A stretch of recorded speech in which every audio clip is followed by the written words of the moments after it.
মাননীয় প্রধান উপদেষ্টা কিন্তু ওনার বক্তব্যের মধ্যে ওই ইঙ্গিতই দিয়েছেন, উনি স্থানীয় সরকার নির্বাচনের কথা বলেন নাই।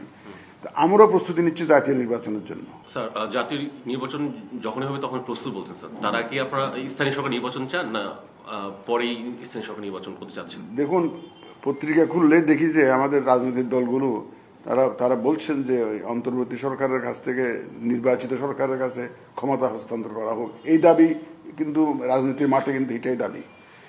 এবং মাননীয় প্রধান উপদেষ্টা কিন্তু ওনার বক্তব্যের মধ্যে ওই ইঙ্গিতই দিয়েছেন, উনি স্থানীয় সরকার নির্বাচনের কথা বলেন নাই।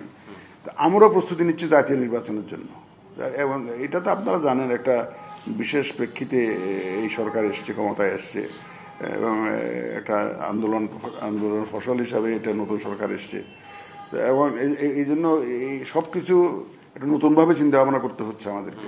আমাদের কোন স্থানীয় নির্বাচন এই মুহূর্তে করার এখন তাদের সুপারিশই তো দেয় নাই। এই যে স্থানীয় সরকার কমিশন যেটা হয়েছে, তারা যে এই যে কি ধরনের সুপারিশ দেয়, তার গঠন প্রক্রিয়া কিরকম হবে ইত্যাদি নিয়ে তারা তো সুপারিশ দিবে, সেটা পরের ব্যাপার। আমরা এই মুহূর্তে আমাদের প্রস্তুতি আছে, চলছে যেটা 16 আনা চলছে, যেটা জাতীয় নির্বাচনকে সামনে রেখে প্রস্তুতি চলছে। নির্বাচন নিয়ে চিন্তা করছেন না? আমরা আপাতত চিন্তা করছি না।